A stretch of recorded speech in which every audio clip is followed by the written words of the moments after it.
I believe that everybody has a story, and I'm fascinated to hear them. So come with me as we take a walk down Fascination Street. You know that 3 o'clock energy lag that everybody feels?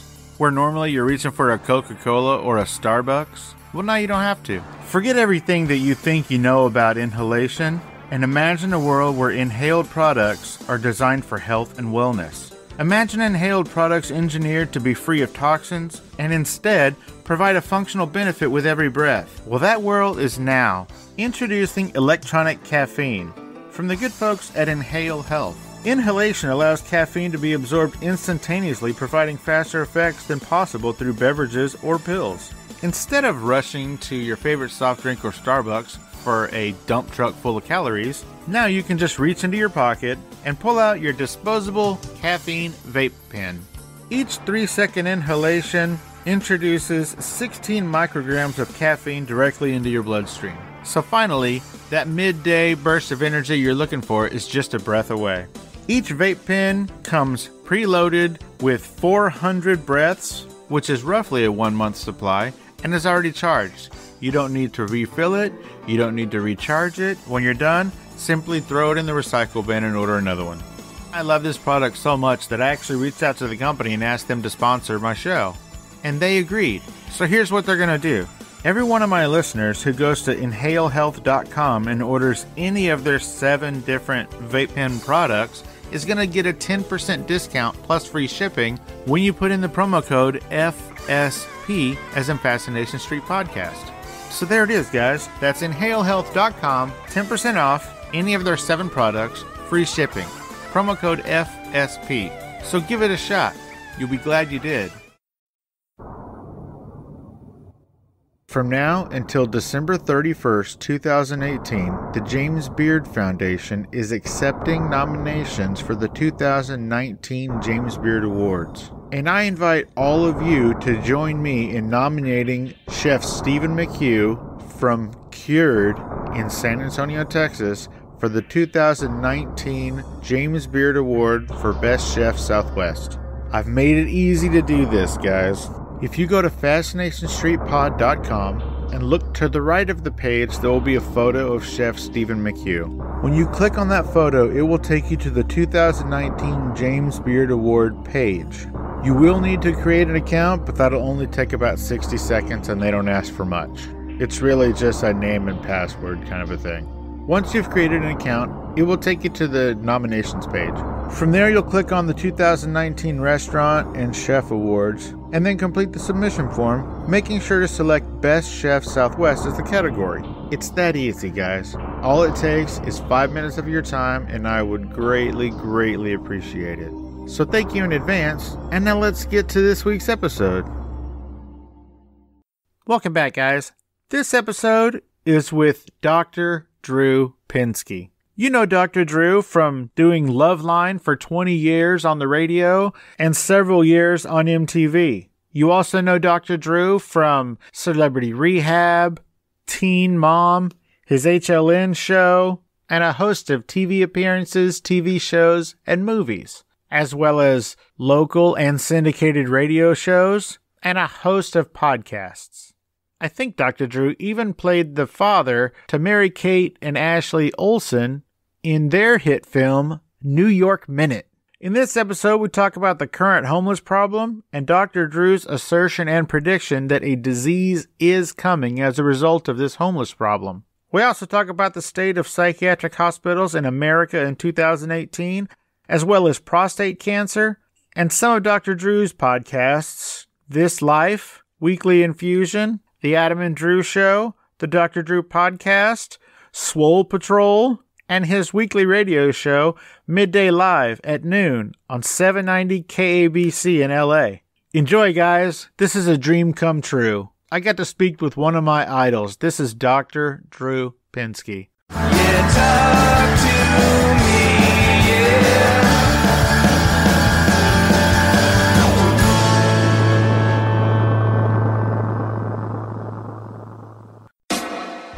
Adam and Drew, back together again. Hey, man. Hey, buddy. Hey, man. Why should people listen to us every single day, Drew? Because they complain that we're not around anymore, and where are you once you guys come back? And lo and behold, we've been back the whole time. They need to listen to us every day. And I think the world needs a nice dose of us. Yes, it's that time. Every day. Yep, every day. Podcast One and It's Apple. healthy. It's healthy. It'll improve your soul. Thank you. Adam Carolla and Dr. Drew Pinsky, getting it on 5 days a week. The Adam and Drew Show, weekdays on Carolla Digital and Podcast One. Dr. Drew Pinsky, thank you so much. I appreciate you taking the time to chat with me. My pleasure. Let's get started. You are amazing, first of all. You have affected so many people and changed so many lives. There should be statues and stars all over the place for you, and hopefully there will be soon. All right. This is only going to go downhill, but I appreciate that. So, I found conflicting information. So, either the Loveline radio show started in 1983 or 1984. Which was it? It started, I remember being there New Year's Eve 1984. So that's how I can sort of place it. Summer of 1983 is when I got started. And it had probably been around a few months, maybe even 6 months before I got there. Gotcha. So, and it ended in 2016, so that's one hell of a run, sir. Hats off. It was a long time. It's funny on that the reason I can place the New Year's Eve 1984 is I have a memory of that New Year's having fallen on a Sunday or something. And so the Rose Parade was going to be on a Monday. And so that Sunday night, it was just a Sunday night show, we were encumbered with all the Rose Parade traffic. I just remember trying to get in through the Rose Parade traffic on that New Year's Eve. So there you go. Well, there you go. So what made you decide to become a doctor? It's kind of a long story. Some of it was, it's definitely deep in my family. My uncle was a psychiatrist. My dad was a family practitioner. And I always I identified to do that. But then when I went away to college, my first semester, I did pre-med. And I did well, but I just felt like I couldn't keep it up. I was too competitive. I wasn't smart enough. This wasn't for me. This was something that everybody else expected me to do, and it wasn't mine. You're not the boss of me, man, all that adolescent BS. And so I spent the next year and a half sort of drifting.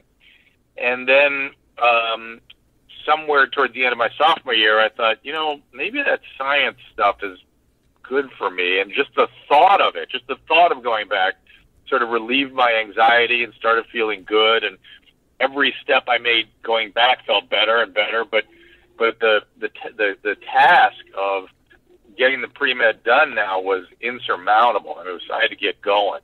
Now, the good news was that I just turned 18.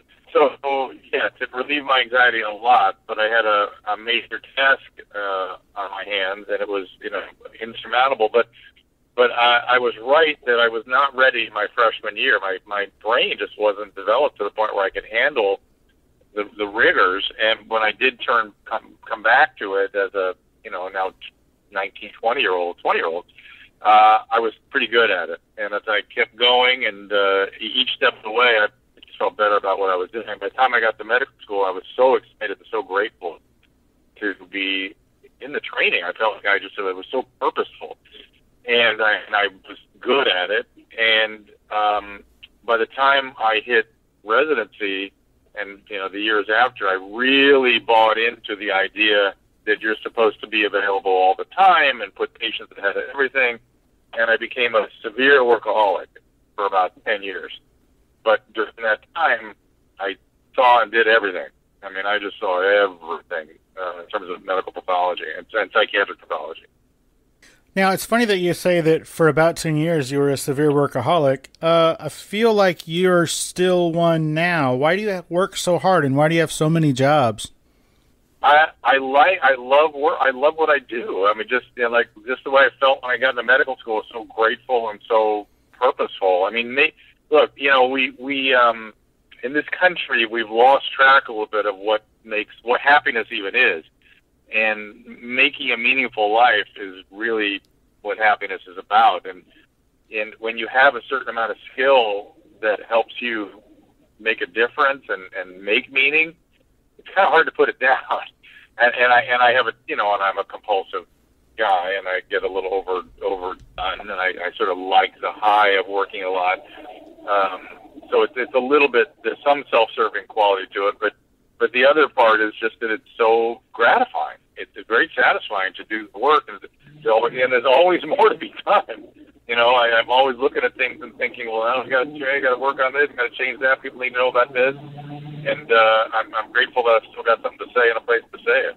Now, Dr. Drew, you are a board-certified physician and addiction medicine specialist. Why did you decide to get into addiction medicine? That was pretty much everything in my career is serendipity. The addiction medicine happened because I was moonlighting in a psychiatric hospital. As I finished training, I ended up taking over their medical services. I became very skilled at the medical management of psychiatric patients. I learned a lot about psychiatry, but a lot of the medical problems were down in the drug unit. And also, detoxing patients at that point was not a clinical discipline. It was nothing I was trained in, but there was a guy running the unit at that time who had made it a very skilled discipline. I wanted to learn it. I got pretty good at it, so I was being asked to detox drug addicts all the time. And I saw, young people who were dying of addiction turn into these amazing people through this process of something we call recovery. And I had no idea what that was. And at first I thought it was silly or stupid. And then I became fascinated with it because there was nothing else in medicine where you could go from really, really sick to better than you ever knew you could be. And so I just dug into it. I was then asked to be the assistant of a program under the guise that it would be no big deal and it'd just be, I'd just be sort of backing up the psychiatrist. And then 6 months later, this guy quit.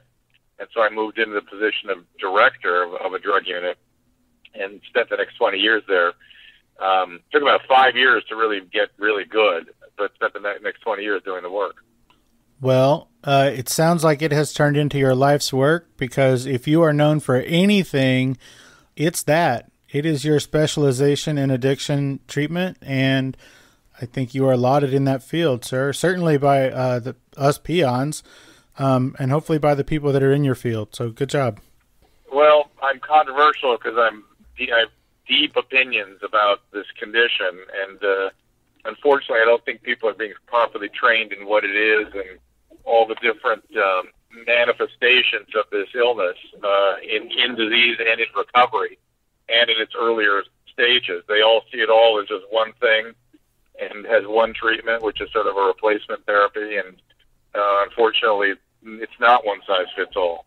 Well, it's definitely not just the people that are training that are looking at it, I feel, incorrectly. It's also the general public. You often compare it to, like a major disease like cancer or pancreatitis or something. And if you had those things, you would go get it fixed. But, we tend to look at brain diseases a little differently. That's absolutely true. And not only that, but most brain diseases are chronic illnesses like diabetes and need chronic management and are, quote, fixed by a course of treatment. And people just cannot get that through their head. Brain diseases are mostly chronic and need daily management, and addiction is no exception. Now, Dr. Drew, we are going to jump around a bit, so bear with me. All good. In July of last year, I met you at ACS Studios. I was talking to you about Clint Howard's snow globe hobby. Oh, yeah. And I just wanted to let you know that meeting you, and as gracious and kind as you were, and you seemed genuinely interested in my ridiculous story, I just appreciate that. So I just want to throw that out to thank you very, very much for being so personable and generous. Sure, problem. Hey guys, this is Steve Owens from Fascination Street Podcast here with a very important message. I'm awesome. I bet you thought I was going to say something else, but nope. What's important here is that I am awesome. I started this show because I truly believe that everybody has a story, and I'm fascinated to hear those stories. In the short time I've been doing this show, I've interviewed actors, directors, writers, inventors, podcasters, musicians, pro athletes, Olympic athletes, actual war heroes, even a Bond girl and a luthier, whatever the hell that is, and of course, regular people. From people who wanted to be stars but never gave it a real try, to big company CEOs and people who got to meet their favorite president. I love getting to meet and speak with people who have a story to tell. I feel like everyone does, and it's my job to get them to tell it. You never know who my next guest will be. An Academy Award-winning actor, a platinum-selling musician, or your own mother-in-law. But one thing is for certain, you will be fascinated by their story. So come take a walk with me down Fascination Street. You can find Fascination Street Podcast on Apple Podcasts, Google Play, Spotify, iHeartRadio, and of course, FascinationStreetPod.com. While I was there in California, because I'm from San Antonio, while I was in LA, I noticed that you guys have the most egregious homeless population that I've ever even heard of. Yes, I'm driving past it right now. It's upsetting me just driving around. It has to affect the morale of everybody in that town. So why do you? It's sort of my latest crucible. I'm exercised about the whole thing, and it could be easily fixed. And it's literally the breakdown of, forget the breakdown of government, it's the breakdown of civilization. And there will be, if people want to understand what happens when civilization breaks down, there will be infectious disease outbreaks. It's coming. The rats are overrunning this town. They carry fleas and ticks that are vectors for all kinds of infectious disease in Southern California. In Northern California, the feces are covering the streets to the point where a norovirus is being volatilized and people are getting sick just walking around San Francisco. That's the effect on the general population. Never mind the fact that we're allowing sick people to languish in the street. Back to your metaphor about brain diseases. If they had a heart attack or infectious disease and we let them lie in the street in a tent, people would be outraged. But we're doing the same freaking thing with brain diseases, and it's unconscionable. It's unconscionable. And three simple things would take care of it. Four. One would be expanding conservatorship, so we could actually get help for these people for whom their disease makes them resistant and lack of insight. That's part of the disease. So expand conservatorship, expand gravely disabled, and enforce vagrancy laws, and stop getting in the way of helping people who need help but don't want it because of their illness. It's the most ridiculous, ill-fated, ill-thought-of, frankly, evil notion that you allow people to languish in the streets because, hey, they want to. How likely do you think it is that we're at the tipping point? We've been here for a long time. They're starting to make some inroads. It's way too slow is the problem. They're putting together some decent teams that are doing some good work. There's some political benefit in this, and to me that makes me want to puke. They're allowing people to suffer and the entire population be in danger because of some political expediency. It's something about better housing or cheaper housing. They just keep chanting that as opposed to how do we help these sick people? Well, that's uplifting. Oh, it's terrible. It's just unbelievable. It's all political. It's all political. This is not something that can't be solved. It can easily be solved. It's so funny. People call my radio show, I have a thing on KABC now, and they all the time say, I know what we need to do. If one guy called me and goes, I was homeless, and I know what you need. You need a place, a campus. And that campus should have, like, doctors and nurses and vocational rehab people and social workers. I'm like, yeah, that's a psychiatric hospital. That's exactly what we need. We need to put back psychiatric hospitals, get criteria for admission and discharge so we can get people in and out of these places, and start helping them. Yeah, that's exactly what we need. No kidding. Well, I'm glad you brought up the psychiatric hospital aspect of all of this. My wife is a master's prepared psychiatric nurse and has been for almost 30 years. And what she does is travel the country, opening psychiatric hospitals in different states and also helping keep the ones that are in trouble from closing. And so You did, on your website, you have a 17-part series covering everything from the effects of opium to how the U.S. is handling the current opium crisis. And I was hoping that when that series is done, it might already be done. I'm not sure how many parts are in that series. But I was hoping that maybe your next series, you would delve into the difficulties of opening and maintaining these facilities, because it doesn't feel like our government or our political environment is interested in opening or keeping these things open. Right. They're interested in closing them, frankly. But yes, I'll do at least a few articles. Let's interview your wife for starters. Let's do that. It's a good idea. Well, I think that would be wonderful. She's operated in so many states. She's in Wyoming right now at the state hospital. Well, that's what I was going to say. The state hospitals are what we need in the short run. Then we also need lots of other acute care beds and intensive care beds for psychiatric care.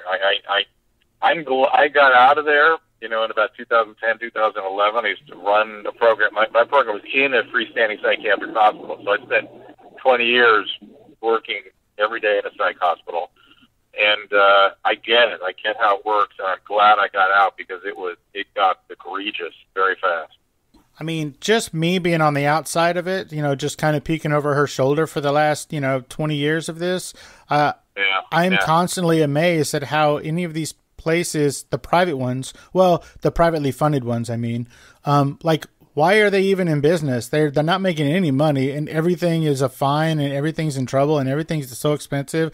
It's just crazy ridiculous. And, I really do feel like they're trying to close all of them. Yeah, I know. I don't know what to say except yes.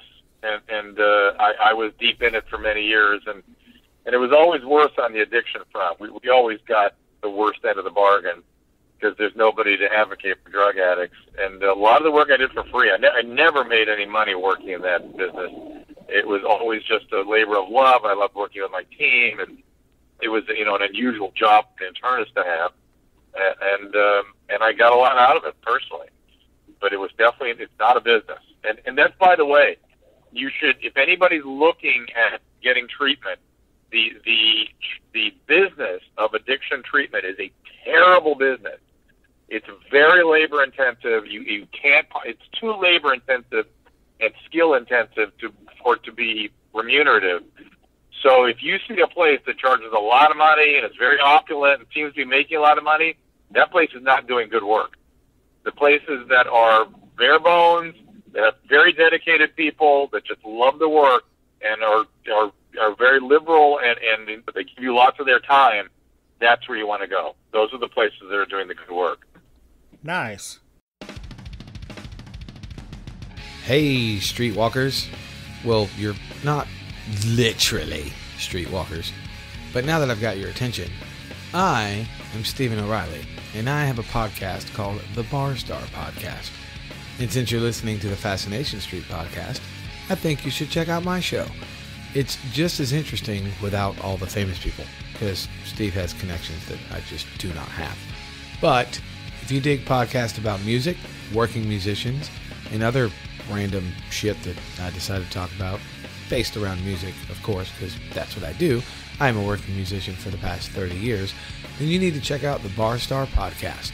You can get it wherever you get your podcast, on any platform, and make sure you check out barstarpodcast.com.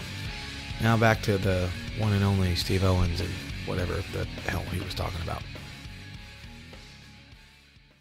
Again, as I said, we're going to jump around. Tell me about your thoughts on prostate exams. Who should get them, when, and why?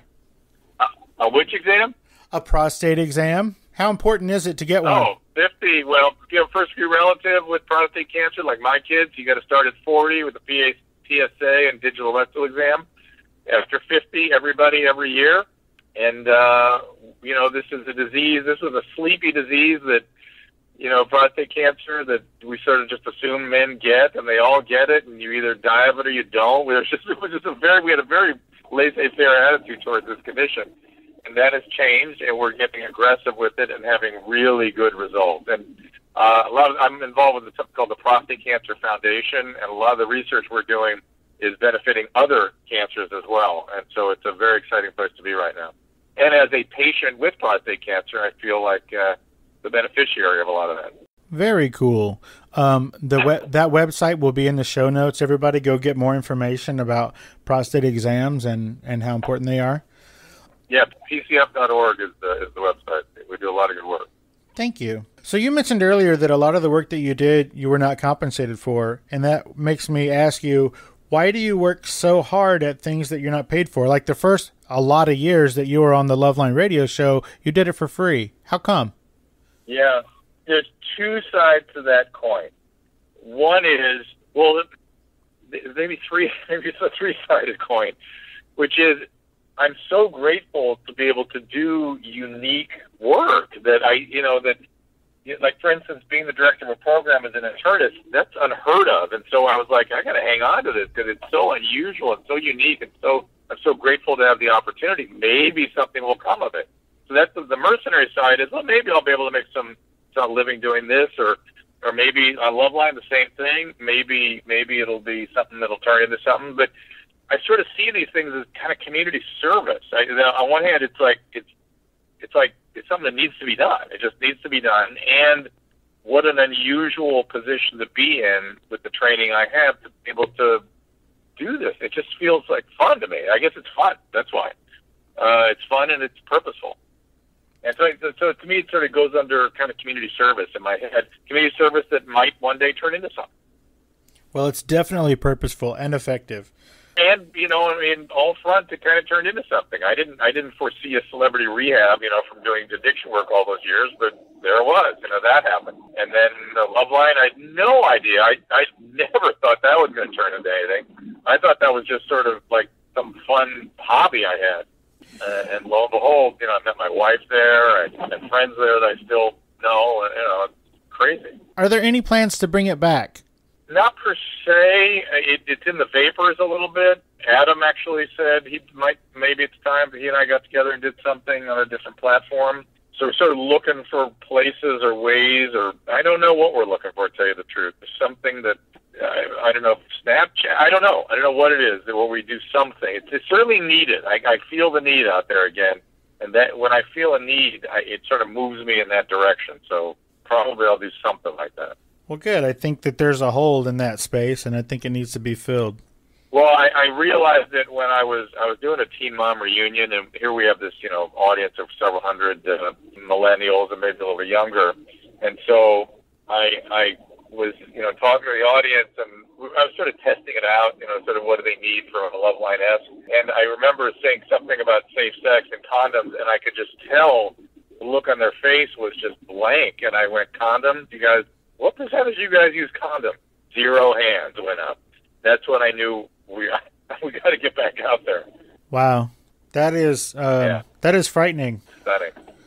Now, I'm glad you brought up the Teen Mom show. If there was one thing that you wanted everybody to know about the relationship that you have with these girls, what would it be?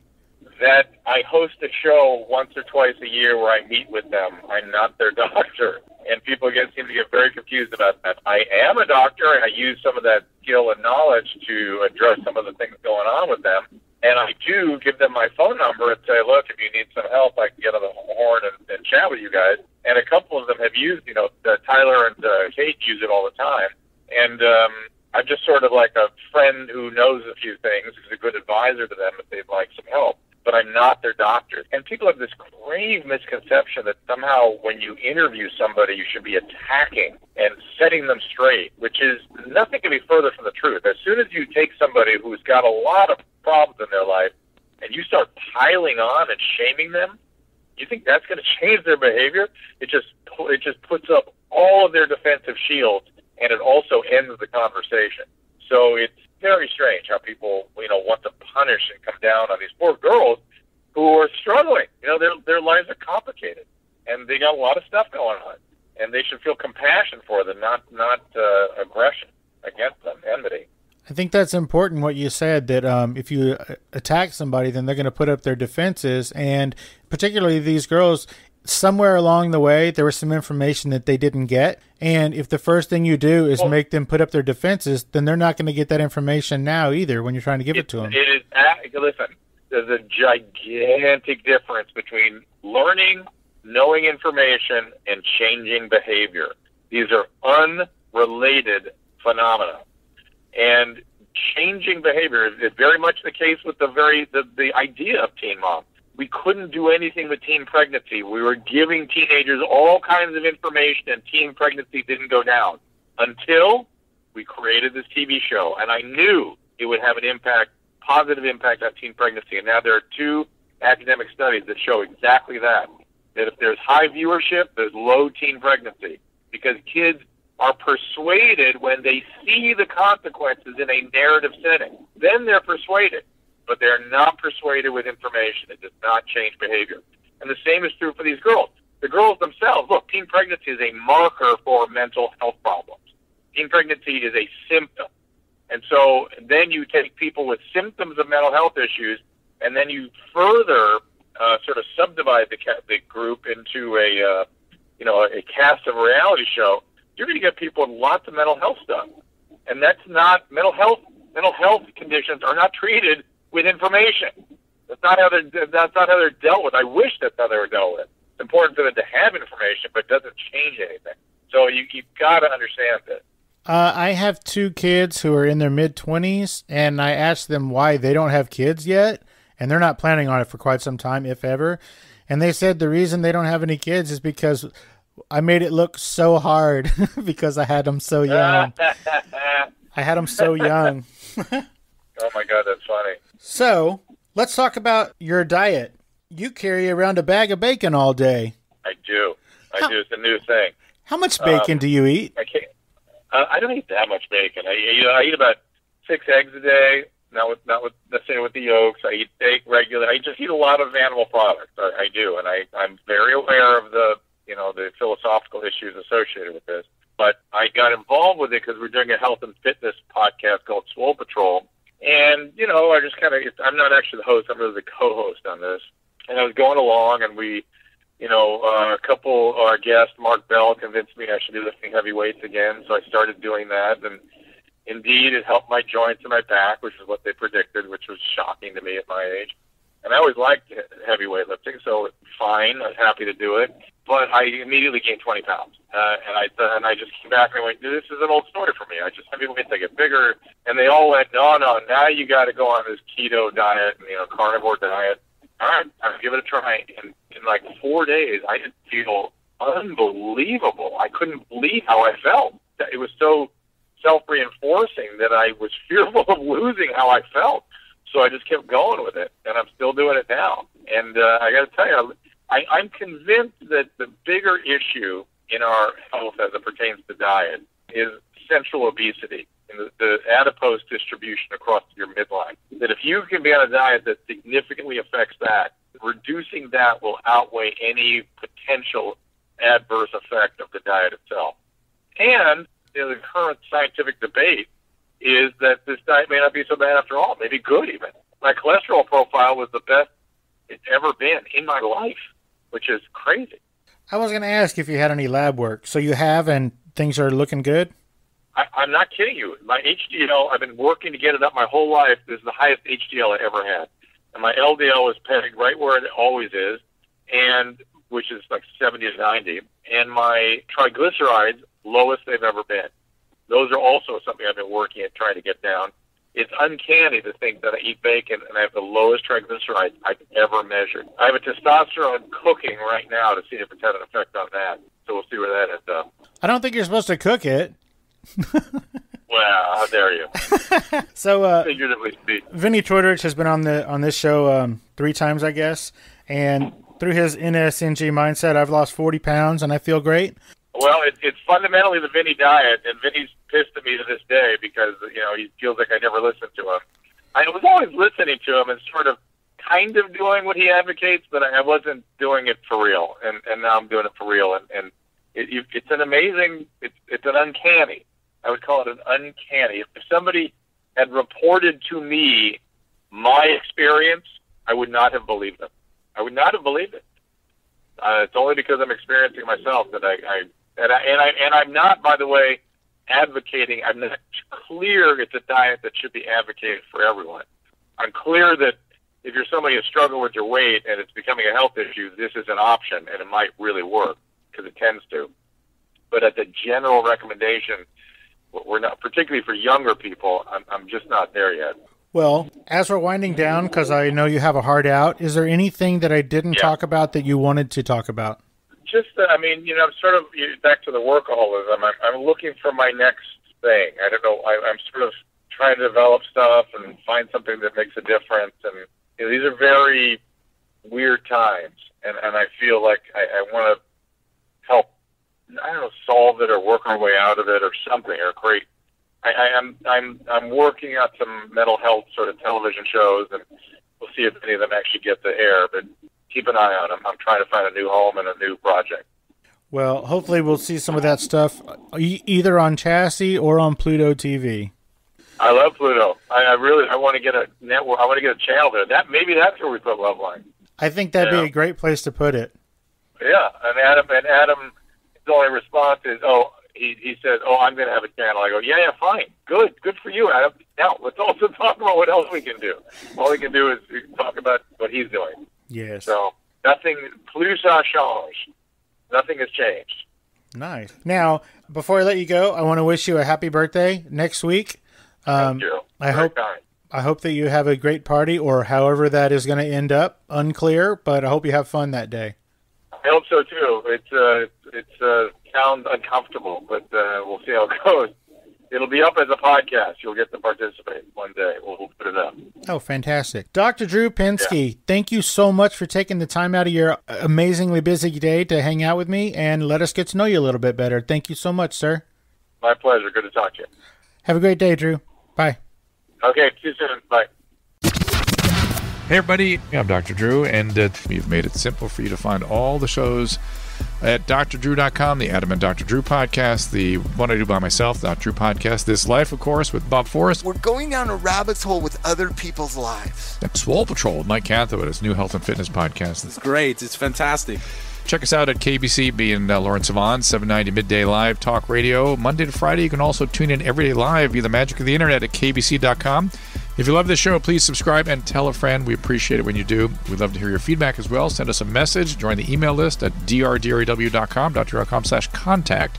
You'll also get a weekly email from us on that.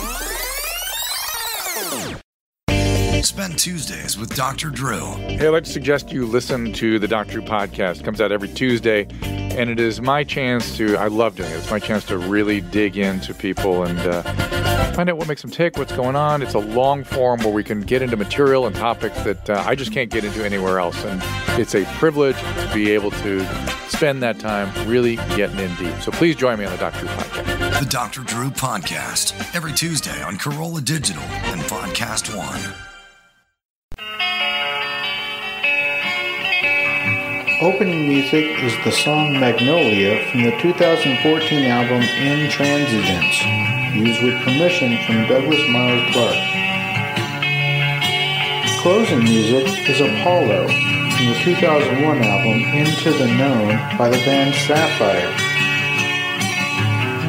Thanks for hanging out with us and getting to know a little bit about our guest. We'll see you next time on Fascination Street.